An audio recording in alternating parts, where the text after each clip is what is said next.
curieux de savoir, parce que quand tu viens dans le championnat tunisien, tu passes Mhm. 2 saisons et en juste 2 ans, tu marques pas ton empreinte que à Monastir. Tu marques ton empreinte dans tout le championnat tunisien. Tout le monde te connaît, tout le monde sait que tu es Mhm. un bon joueur et surtout, tu es bien aimé des supporters de Monastir. Je me souviens, il y avait même une chanson en ton nom.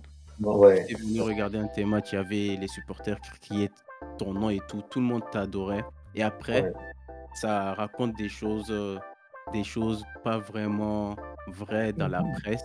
dans la presse, ouais. Et comment tu te sens? Quel sentiment? Ouais, ça m'a fait beaucoup, ça m'a énormément touché parce que je crois que à un an de la fin de mon contrat, je me suis assis avec le président en début de saison, il fallait que je renouvelle. Il dit, bon, il n'y a pas de souci, moi, je suis prêt à renouveler. Il faut juste qu'on se comprenne sur les détails. J'étais pas exigeant, on n'avait même pas commencé le championnat. Mais le président n'a pas voulu, il a retardé, jusqu'à j'ai donné le temps jusqu'au mois d'avril, frère. Donc, pour un joueur de mon âge qui vient se relancer après des années de blessures et tout, je vois parce que la ville de Monastir est incroyable, les fans sont incroyables. Monastir réussit toujours aux étrangers, mais moi, je crois que particulièrement, j'étais vraiment aimé et j'ai tout donné. Bon, après, il y avait une désinformation, il y avait des manipulations pour Mmh, qu'on parle un peu de moi parce que j'étais pas le seul, on était deux qui devraient signer à l'Espérance. Il fallait aussi que je pense à ma situation OK. financière, voilà. Donc, je voulais que l'équipe gagne un peu d'argent malgré que j'étais en fin de contrat. Et pour preuve, pour quelqu'un qui veut pas jouer les matchs, il va jamais laisser ses droits financiers à l'équipe. J'ai dû laisser beaucoup d'argent. J'ai dit au président, écoute, moi, je vais signer, donc je préfère le reste de mon argent, je le laisse pour que vous puissiez racheter d'autres joueurs pour la saison prochaine. Je l'ai dit, mais après, j'étais surpris 2 mois après qu'il sorte dire que moi, j'ai porté plainte contre l'équipe à la FIFA à cause de tel montant.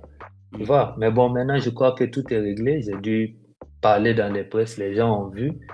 Ici, bon, voilà. Parce que moi, je respecte toujours les décisions, mais c'est eux qui n'ont pas été corrects. Pas les fans. Les fans, ils sont incroyables et tout. Mais avec le président de Monastir en ce moment, c'était vraiment un peu compliqué. Donc, voilà. Et est-ce que vous êtes toujours dans de bons termes actuellement, maintenant? Est-ce que les choses se sont arrangées? Bon, maintenant, je crois que oui. Peut-être, je sais pas, je suis pas reparti là-bas. C'est vrai, quand j'avais signé à l'Espérance, je suis reparti, mais j'ai été copieusement insulté. Mais ça Les les a un peu dirigeants même? refroidis. Non, pas les dirigeants, les fans, parce que ça leur faisait OK. toujours mal. Mmh. Bon, quand j'ai marqué, ça les a un peu refroidis puisque j'ai pas célébré. J'étais étonné malgré les insultes et tout, que je garde toujours du respect pour l'équipe. Mais après ça, même des gens qui m'ont jugé m'ont écrit sur les réseaux pour s'excuser, que voilà, on comprend un peu ta situation. Vraiment, tu as toujours aimé l'équipe. Mais c'est une équipe que je respecte beaucoup, qui m'a beaucoup donné, à qui aussi j'ai énormément donné. Donc, je crois que j'espère quand même que là, les choses vont bien se passer. La dernière journée, on va aller là-bas pour voir si ça a changé ou pas. J'espère qu'il te réserve un bon accueil quand même. J'espère aussi. Parce que maintenant les choses se sont arrangées, j'espère. Parce qu'en fait, je me souviens, le jour de l'annonce, au moment de l'annonce de ton transfert à l'Espérance de Tunis, sur, le post Facebook de l'Espérance, dans les commentaires, il y avait beaucoup d'insultes en ton égard parce que tu partais. Énormément. Ouais. Énormément, beaucoup. Mais pourtant, je ne l'avais pas caché. J'ai dit au président, je vous ai donné 8 mois pour renouveler le contrat. Jusqu'au dernier moment. Mais il me faisait tourner, il me faisait dire des choses aujourd'hui, demain. J'ai dit, bon, écoute, c'est vous qui voulez que je reste, c'est pas à moi de forcer. Maintenant, à un mois de la fin du championnat, moi, je leur dis que bon, je ne resterai plus. Mmh, Je vais signer, je vais partir de l'équipe. Mais je n'avais pas annoncé parce que l'espérance même est venue après le match de la Tanzanie. mmh. Je crois qu'on a joué en Tanzanie le 17 juin. Si je me rassure, j'ai bonne mémoire. Tu arrives en Tunisie le 20. C'était en ce moment que les choses avaient commencé, puisque je devrais partir en Iran, signer avec une équipe. Donc, bon, quand ça arrive, j'ai dit au président, il restait 3 matchs. Et les 3 matchs-là, je marque 2 buts, un match. Après un autre match, puis je marque encore un but contre Ben Garden. Je fais une passe décisive. Le dernier match, j'étais surpris. de venir 2 jours avant le match. Et les gens commencent à raconter qu'ils ont connu des joueurs qui étaient à l'Espérance, qui sont partis, qui avaient signé au club africain. Le dernier match, ils l'ont pas bien joué. Tu vois, ils avaient des mauvais souvenirs. Et à notre grande surprise, nous, avant de venir à l'entraînement, on voit que, bon, ça parlait déjà dans les médias que comment on va signer. Parce que par respect, j'avais pas signé. J'ai dit mon contrat finit le 30 juin. Je signerai si vous voulez le premier. Mais il faut que j'aille au bout de mes matchs. Le dernier match, c'était le 30 juin. Et ils ont dit, les gens ont commencé que non, il faut pas les faire jouer. Il se pourrait qu'ils jouent pas bien le match. Et j'étais avec un autre joueur au centre qui est natif de Monastir, qui a été formé là-bas, qui a quitté et tout. Ils nous ont pas fait jouer. Malheureusement, pour l'équipe, ça s'est pas bien passé. Il y avait eu un match nul. Et ils se sont pas qualifiés ni pour la Ligue des Champions, ni pour la Coupe CAF. Et malheureusement que ça se passe comme ça, parce qu'on a tout fait. On a ramené cette équipe en quart de finale de la Coupe CAF. Mm. Tu vois, on a éliminé les tenants du titre, Berkane. C'était pas évident. On a fait des choses incroyables. Passer dans la poule de Mazembe avec Young Africa, avec le Mm. Stade malien. Et je me souviens même que j'étais venu voir ton match en Coupe des Confédérations Ouais, contre les exactement. Young Africans. Les Young Africans. Mm. Ouais. Et justement, c'était la première interview que tu m'as accordée. Et dans cette interview, tu disais que tu étais prêt à rester à l'USMO, à Monastir, mais que vous deviez parler avec les dirigeants et que tu as posé tes conditions. Et si tes conditions sont respectées, tu allais rester. Bien sûr, exactement. Je me rappelle, j'ai encore l'interview. Mm. Oh, j'ai encore les images, c'était en février. Ouais. Depuis ce moment, je devrais signer d'abord juste après le match de Young Africa, avant même qu'on ne parte au Mali. Mais le président a retardé. J'ai dit, bon, il me dit au mois de mars. Après, il revient vers moi. En fait, il voulait vraiment m'exposer parce que devant les gens, si on est là, il me dit, Omaro, comment ça se passe, les renouvellements et tout. Quand je suis avec lui, il me dit autre chose, tu vois. Donc, Mhm. je ne savais pas ce qui se passait, mais après, j'ai dit, écoute, je te donne un délai jusqu'au mois d'avril. Si le 30 avril, rien n'est fait, il ne faut plus compter sur moi pour renouveler. Ok. Et j'ai tenu ma parole et puis je suis parti. Tout compte fait, même si je renouvelais, c'était pas pour rester avec l'équipe. C'était en cas de départ pour que l'équipe puisse bénéficier de l'argent de transfert. Voilà. Et par exemple, tu joues ton dernier match avec le SMO sans savoir que c'était ton dernier match. Ouais. De la manière dont ça s'est tellement bien passé avec Monastir, est-ce que tu gardes un sentiment de regret que tu as joué ton dernier match sans le savoir que c'était le dernier en fait? Je dis que en sachant que c'était le dernier match du championnat, tu allais t'allais vraiment profiter avec les supporters à la fin du match. Ouais, ça allait être bien parce que j'avais personnellement préparé ce match, Mhm. puisque j'avais déjà les souvenirs de l'année d'avant, Précédent. Mhm. où on a été empêché d'être champion par Sfax. Mhm. Je me disais que bon, la meilleure manière de finir et de partir, c'était de faire qualifier encore l'équipe pour la Ligue des Champions, finir deuxième, tu vois, deux années de suite et partir, au moins, même si je refusais de renouveler. Et moi, j'étais sûr que si on jouait le match, au Sam et moi, sûrement, on allait vraiment tout faire pour qualifier l'équipe. Mais il y a des sentiments de regret. Parce que si on finissait bien, ça allait être super. Puisque là, j'ai marqué 9 buts en championnat. Le dernier match que j'ai joué, même j'avais marqué, c'était en déplacement. L'avant-dernier et le dernier match. Et là, le dernier match de championnat, vous venez vous raconter des histoires. Donc bon, moi, avant le dernier match, c'était le jour du match même, j'avais déjà décidé de quitter la ville parce que je savais que ça allait être compliqué pour l'équipe. Parce qu'on était quand même 2 joueurs importants dans l'équipe. Et celui aussi même qui donnait les passes, qui faisait gagner aussi, et que l'on avait vraiment des complémentarités incroyables. Si je jouais pas, je me sentais pas. Si je jouais pas, c'était pas bon. Donc, il n'a pas pu faire les choses tout seul. Et l'équipe a perdu la qualification. C'est quand même dommage pour eux. C'est dommage, ouais, franchement.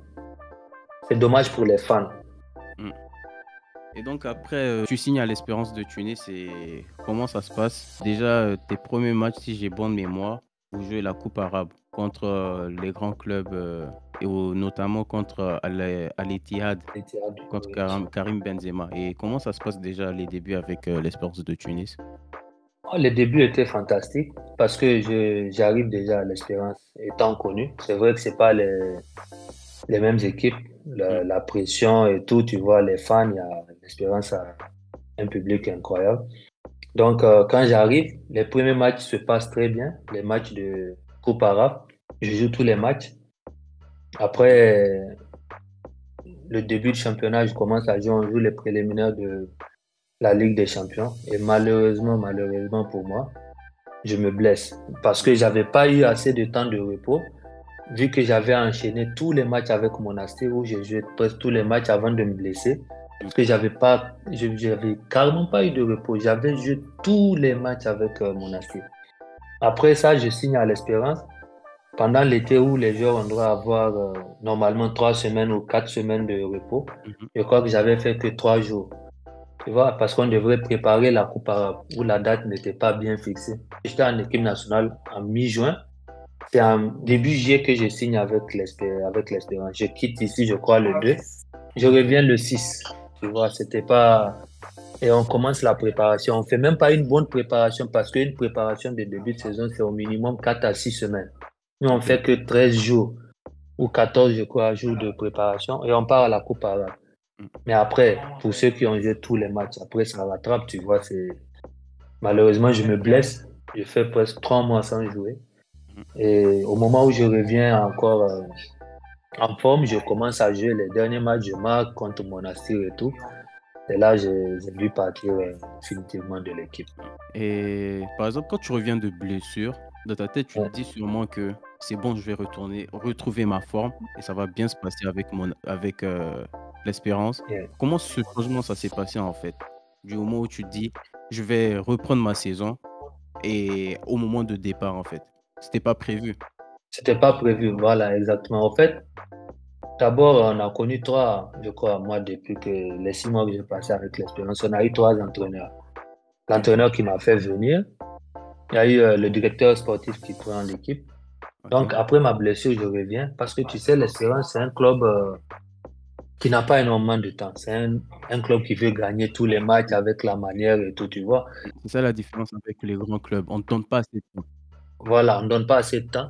Donc, malheureusement, quand je me blesse, je reviens, je joue, je marque. Et en ce moment, on gagnait, mais c'était pas trop vraiment les prestations de l'équipe entière, c'était pas vraiment confortable. Ok, Là, arrive un entraîneur portugais, un entraîneur qui m'aime énormément. Bon, il arrive, il doit faire des choix. des choix. Le coach, il voulait que je reste parce que même actuellement, je l'ai dit, je le redis toujours, on est toujours en contact. Là, en ce moment, l'équipe avait besoin d'un joueur qui était capable de jouer devant la défense. Donc, Ok, il y a le nombre d'étrangers par club. Moi, déjà, je joue les derniers matchs et avec le coach, les matchs de préparation, je joue tous les matchs avec lui. Il me fait jouer titulaire. mm, Il a fait savoir aux dirigeants qu'il ne faut pas que je parte. Il a besoin de moi en tant que relayeur.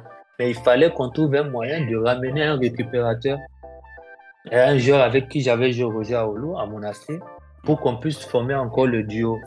ok. Donc, les dirigeants n'ont pas compris parce que c'était quand même, il fallait aussi faire partir un gros salaire. Donc là, c'était moi qu'ils avaient pris comme choix. Le coach ne voulait pas. Et il voulait que je parte en prêt parce que l'Espérance n'a jamais voulu que je parte définitivement. Ok.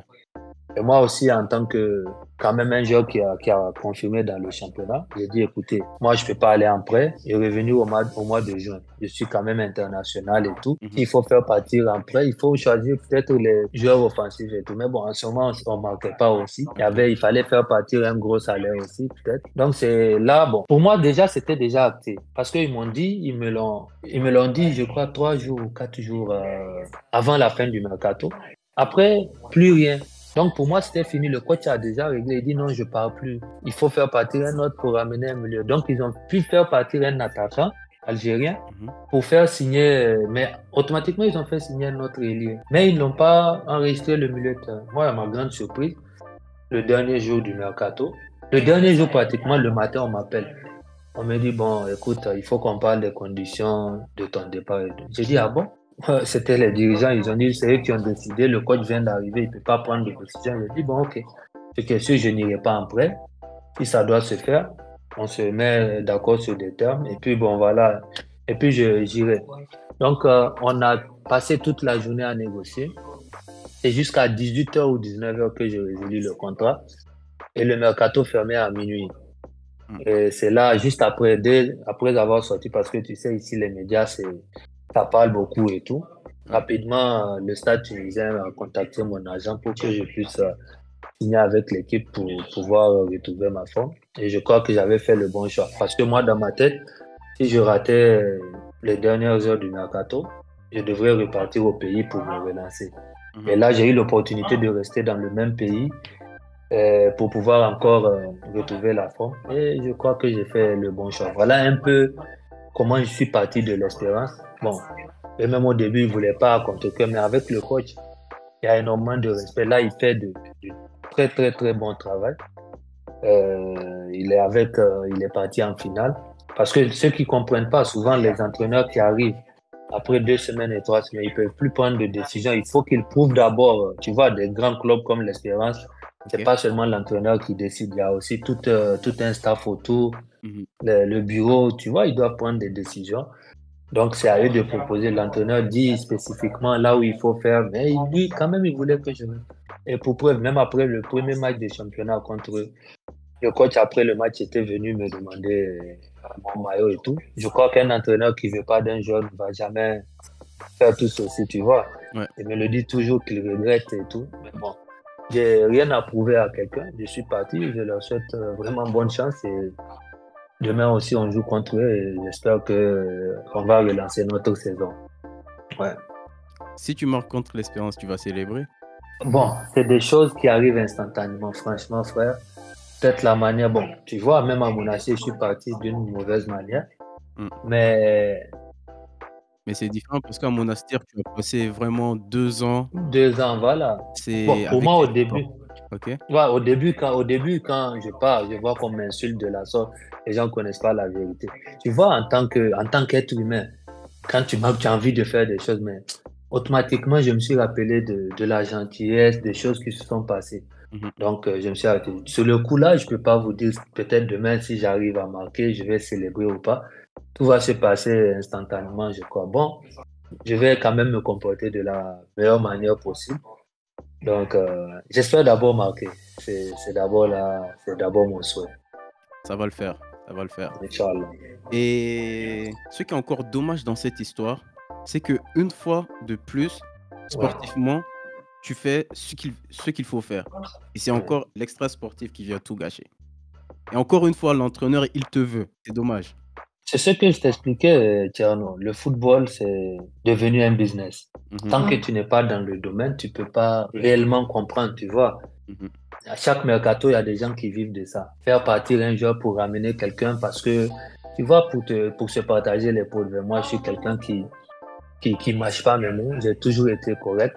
Mhm. Donc, l'argent que je cherche, c'est pour mes proches, c'est pour ma famille, c'est pour mon pays. Tu vois, je dois aider les gens, pas venir encore faire des choses avec des gens qui sont déjà riches. C'est comme ça le football. Moi, à mon âge, donc, je calcule plus ces genres de choses. Tout ce que je peux faire, j'ai toujours des regrets parce que je joue combien de matchs avec l'Espérance? Je marque quand même 2 buts. Ok. Je joue 5 matchs de championnat. Je marque 2 buts pour un milieu de terrain. Au moment où je partais, le meilleur buteur de l'équipe même avait 3 buts. Et on avait des joueurs brésiliens qui avaient signé, qui n'avaient même pas encore marqué le nombre de buts que j'ai. Mhm. Mais tu vois, c'est moi, on décide Écoute, de faire partie. Tu vois, il y a des choses autour. mm, C'est vrai que ça fait mal, mais j'aurais pu faire mieux parce que jusqu'à preuve de contraire, c'est vrai, il y a une partie des fans, tu peux pas faire l'unanimité un peu partout. Les ok. gens m'aiment, tu vois, mais quand même, je parle, il y en a qui ont des regrets parce que j'ai pas pu montrer ce que j'avais fait Ouais. avec mon assir. Mais là, je crois que je vais relancer. Je suis en train d'abord de relancer la saison parce que je fais de bons matchs avec l'équipe, malgré que depuis que je suis là, j'ai pas marqué de but. Mais j'espère que ça commencera demain, Inch'Allah. Ok. Et depuis que tu es au stade tunisien, explique-nous un peu comment ça se passe, comment déjà l'intégration, comment ça s'est fait et comment ça se passe au stade tunisien. Non, l'intégration a été vraiment parfaite parce que d'abord, on se connaissait, les joueurs, tu vois, c'est le même championnat. C'est le même championnat. que j'ai joué pendant 2 ans et demi. Je viens, c'est les mêmes joueurs, on se croisait et tout. Donc, l'intégration a été facile pour moi. Et automatiquement, je viens, je retrouve un entraîneur. Bon, moi, je savais même pas, c'est lui qui me racontait un jour après, bon, quelques jours après la signature, il me dit, est-ce que je me rappelle de mon passage en Algérie et tout? Mhm. Voilà, c'est lui qui était le coach. Tu vois, donc, je dis, bon, voilà, on se retrouve. Et j'arrive, on joue quoi, 5 matchs de championnat. Je joue tous les matchs, à l'intégralité des matchs. Donc, je crois que il faut que je garde cette dynamique. Je suis en train de me retrouver. J'ai dû combattre les blessures Ouais. et le manque de repos que j'avais eu pendant les vacances. Là, Donc tu là, je reprends, mais crois il faut que tu relances ta saison. exactement. Mm. Et pour clore cette fenêtre expérience à l'étranger, je voudrais que tu nous racontes un souvenir, le meilleur souvenir ou la meilleure anecdote que tu as dans le championnat tunisien, que ce soit avec l'USMO, l'Espérance ou déjà avec le Stade tunisien. Bon, si c'est, je peux dire le meilleur souvenir, je crois que c'était le match contre Berkane. Contre Berkane, Contre Berkane. 2022? Fin 2022, ouais. Ok. C'était en novembre.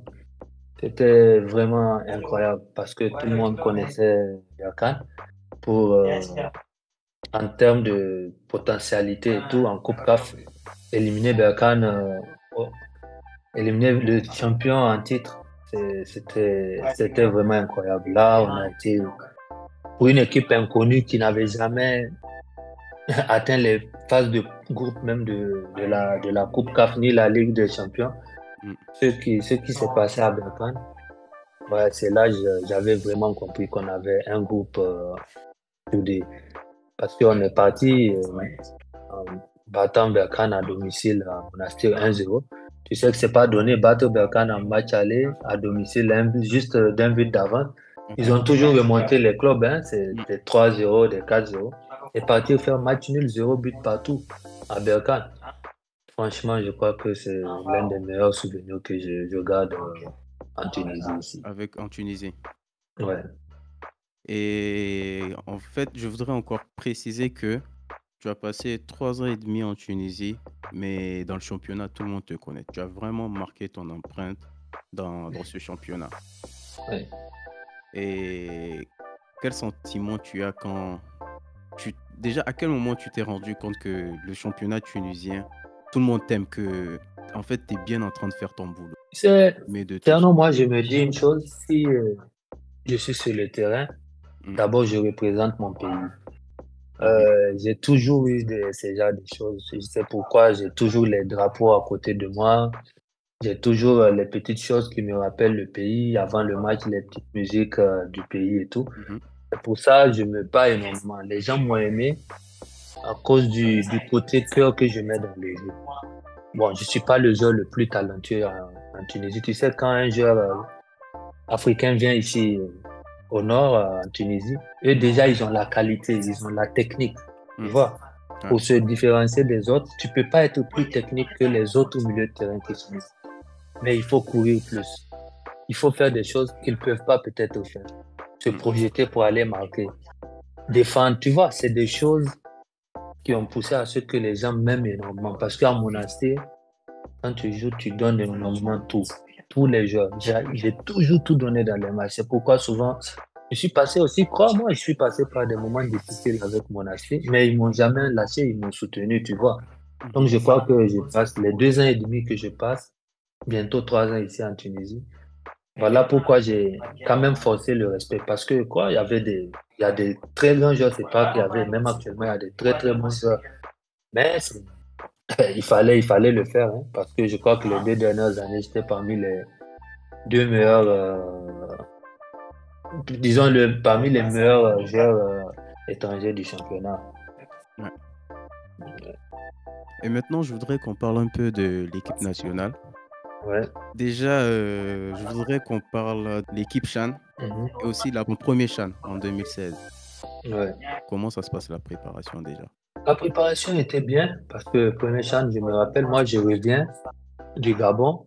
Mm. On joue le championnat. Après, on avait à l'époque l'entraîneur François Zawi. On Mhm. part au Rwanda où on fait. Avant le Rwanda, on était d'abord au Kenya, en Éthiopie, au Kenya. On fait une très bonne préparation, on fait des bons matchs. Mais malheureusement, arrivé à la compétition, pour, je dirais, manque de détermination, parce que je crois que actuellement, depuis après peut-être la CAN 2013, c'est ce qui nous manque énormément au pays. Faut mettre du cœur, frère. Tu connais presque tous les joueurs. On a des très bons joueurs. Si tu On prends a vraiment beaucoup. individuellement des joueurs, on a le potentiel. Mais il faut mettre le cœur. Il faut se dire, toujours quand on vient en sélection, on doit faire le double peut-être de ce qu'on fait en club. Et c'est pas seulement sur le terrain, même dans le comportement, même dans tout, frère. Donc, je crois que le Chan, voilà, on arrive là-bas, peut-être pour manque d'ambition, on se dit on est qualifié. Donc, le premier match, on avait le match à main contre le Nigeria, on perd 4-1. Tu vois, le deuxième match face à la Guinée, on doit gagner, on menait 2-1, la Guinée égalise. Et le dernier match, ça se passe mal contre la Tunisie. Face à la Guinée, et je pense que c'est pas seulement le problème que de l'équipe Chan, c'est que je pense qu'avec toutes les catégories, on a un problème à garder un score. Contre la Exactement. Guinée, juste après avoir marqué, on encaisse dans On la foulée. encaisse dans la foulée. Mm. C'est ça, c'est ce que je te dis, c'est le manque de concentration. Frère, nous, on est dans le domaine du football. Quand on te dit, par exemple, réunion à 19 heures ou bien départ pour l'entraînement à 18 heures, un joueur professionnel, tu sors pas de ta chambre à 18 heures ou bien à 17h58 ou 57. Forcément, tu peux avoir l'ascenseur, peut avoir des problèmes pour autre chose, tu vois. Forcément, tu seras en retard. Donc, si tu viens en retard, peut-être dans les petits regroupements et tout, frère, dans le match, tu te diras, bon, même si le gars prend 2 mètres d'avance sur moi, c'est pas un problème. C'est un problème Tu vas le rattraper. parce que mais c'est un problème parce que tu n'es pas sûr de le rattraper. Si on te dit, prends ce gars au marquage, je vois ici, quand on joue les matchs, comment les gars se prennent, frère, parce que c'est ta responsabilité, c'est ta responsabilité. Il faut qu'on commence au pays à situer les responsabilités. Je l'ai toujours dit en équipe, on ne peut pas toujours dire, ouais, ça va, bon, après on va faire, non. Mais là, je crois que les gens sont en train de comprendre parce qu'on est en train de faire des progrès là-dessus. Mhm. Mais il faut juste, vu le dernier match face au Burkina, Ouais. comme tu le dis, on ne s'est pas conservé, mais aussitôt après avoir pris un but, même si on est mené 1-0, on veut tout de suite, par force, marquer pour Marquer un égaliser. autre. Après, on prend dans la foulée. Ah, C'est oui, ce qui s'était toujours passé dans la contre foulée le un but. Togo. Mais contre le Burkina, le dernier match, je l'ai dit au gars, bon, ok, on est mené 1-0. Il faut resserrer. À tout moment, on peut marquer un but. Il faut surtout pas prendre le deuxième but. Et c'est ce qu'on a su faire, on a défendu, on marque un but. Et là, on maintient le score parce il faut avoir cette confiance avant les éliminatoires. Tu vois, il faut pas perdre les matchs sur des petits détails. Et Mhm. je crois qu'avec le sélectionneur actuel, il est en train de travailler là-dessus. Et comme tu l'as dit, on a toujours eu ce problème. Et c'est dans le comportement, hein, c'est pas sur le terrain. Mhm. Même au pays, quand un joueur professionnel, tu peux pas donner comme excuse, tu as peut-être des maux de tête, tu appelles ton entraîneur autre que je peux pas venir Pas à venir à l'entraînement et l'entraînement. tout. Ouais. Frère, ça se fait pas ici. Même si tu es malade, tu dois être à l'entraînement. Les gens vont constater que oui, effectivement, celui-là se porte pas bien. Tu vois, il faut qu'on change vraiment cette mentalité. Mentalité.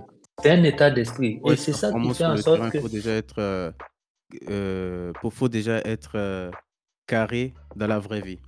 dans la vraie, voilà, exact. Même si tu, bon, disons, d'abord dans le football, il faut être sérieux. Même dans la vraie vie, peut-être ta vie privée, elle est personnelle, oui, mais Mm. ta vie professionnelle, que ce que tu fais comme métier, qui est le football, Mhm. il faut respecter. Si on te dit fais les bains froids, les bains glacés après les matchs, il faut le faire, c'est pour la récupération. Si on dit le repas, on commence à 19 heures, tu viens à -10, à -5.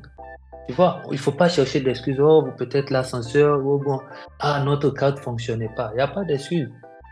Parce que dans les clubs, on le fait pas, on le fait jamais. Parce que pourquoi il y a des amendes?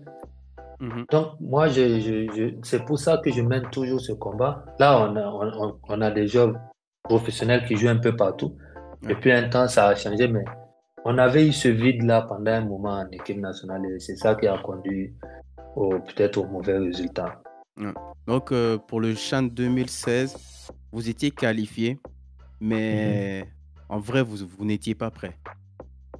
On n'était pas prêt dans la tête, OK. tu Physiquement et vois. tout ça allait, mais dans la tête, Physiquement, c'était encore un on cran était là. au-dessus. Mais dans la tête, on avait un bon entraîneur. Imagine, on avait un très bon groupe. Il y François avait Zawi, des anciens comme Kofi, comme Suleiman Sako, comme Koudizé, comme, tu vois. Adebayor aussi qui commençait. Adebayor, mais malheureusement, qui était blessé avant juste Contre le le CHAN. Niger aussi, il rentre en cours de match et il marque un très beau but. Il marque un très beau but, peut-être, je crois que c'était parmi les meilleurs buts de la compétition. Oui, Mais qui se blesse avant la compétition, ce qui a un peu joué sur l'équipe.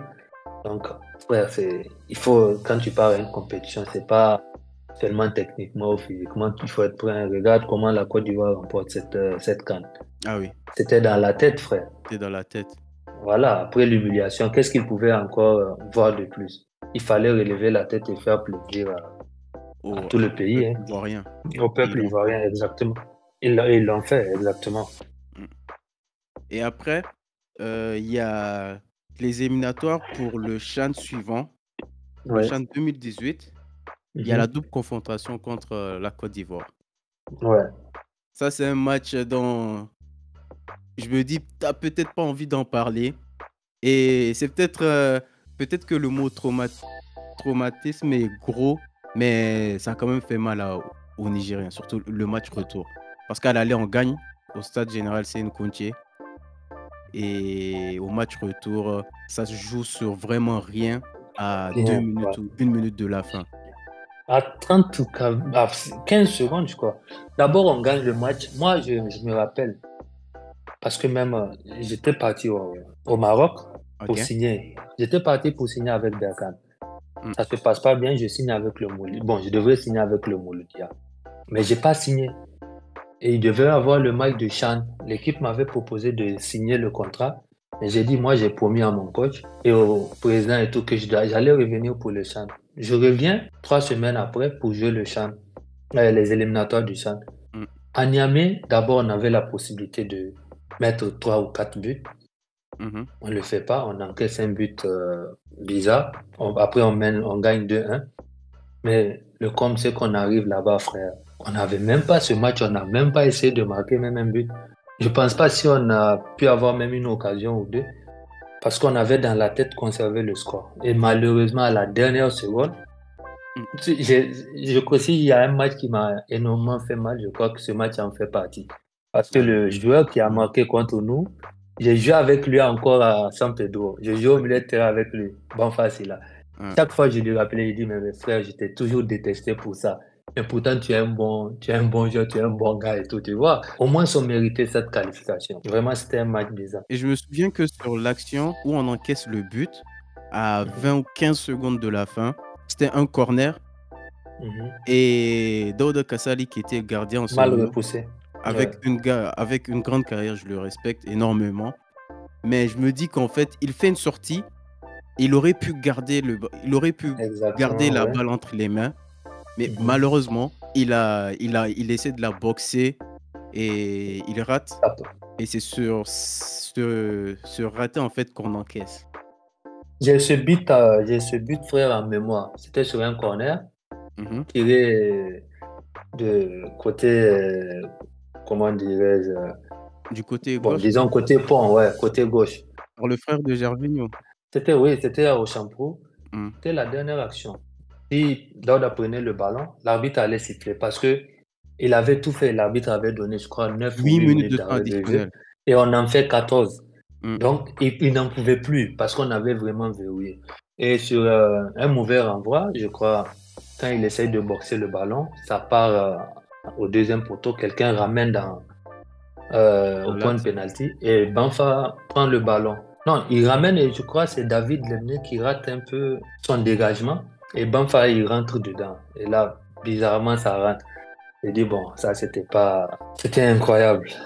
C'était vraiment un match En quelques secondes, il y a tout qui bascule. tout, tout, vraiment. Mais après, je pense que le Niger a pris sa revanche parce que les éliminatoires du CHAN suivant, Enfin, on suivant, tombe ouais. encore contre la Côte d'Ivoire et là, on les Et élimine. ouais, exactement. Et c'était presque le même scénario. On a gagné au Niger, je On a crois, gagné 1-0, 2-0. je pense, au Niger. 1-0, c'est ça, ou 2, je me Ah, rappelle plus. Et là-bas, on perd, je crois, 1-0, on fait match nul. oui, Ouais, c'était un peu je me ça. souviens plus exactement du score. Ouais, Je retiens juste le plus important, c'est qu'on s'est qualifié. on s'est qualifié, ouais. C'était en 2019, je crois, ouais. Hein. Et tu sais, j'ai aussi une anecdote sur, ce match-là. Je me Mhm, souviens, tu étais blessé, mhm. tu avais ton plâtre et je sais pas si tu t'en souviens, mais on a regardé une part bon, le match passait pas à la télé, on l'écoutait à la radio, mais À on a la radio, au écouté centre technique. et on a écouté une partie du match ensemble. Ouais, c'était J'é stressant, je me J'étais rappelle. chez C'était au Malik centre, hein? Oudizé Ouais, et à un moment, il est allé te chercher et vous êtes venus. Donc on ouais, écoutait le match ensemble, mais après tu es parti, tu avais pas attendu la fin du match, tu es retourné au centre technique. exactement. J'étais blessé, c'est pour ça que je dis que c'était, je crois que c'était en 2018, début peut-être 2019. Non, c'était en fin 2018, parce OK. que j'avais encore les béquilles. Mmh. Je me blesse quelques mois après. J'étais tellement stressé parce que j'étais au centre, je faisais la rééducation et tout. J'appelle Malik pour lui demander sur quelle chaîne on allait diffuser le match. Le match. Il m'a dit peut-être la chaîne ivoirienne. Mais comme ils voulaient tout faire pour se qualifier, ils n'ont pas télévisé le match. Je me Mmh. rappelle, Malik est venu me chercher dans sa voiture, on est parti chez lui. Ouais. Et après, moi, je n'en pouvais plus Et parce c'est au que, moment, moi j'étais on était ensemble nous 3, je sais pas si tu te souviens de moi en ce moment. On avait exactement, ouais, écouté une exactement. partie du match Une ensemble et partie. après, tu avais une urgence ou je sais plus quoi, tu as dû retourner au centre. Non, en réalité, c'était pas.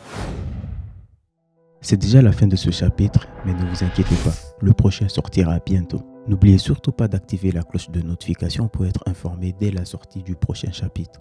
Si vous aimez le contenu, n'oubliez pas de liker et surtout, je vous demande de laisser un commentaire pour me dire ce que vous en pensez. Vos impressions sont précieuses et m'aideront à m'améliorer. Toutes les critiques sont les bienvenues. D'ici là, prenez soin de vous la famille. À bientôt. Kala tonton. C'est Anjima.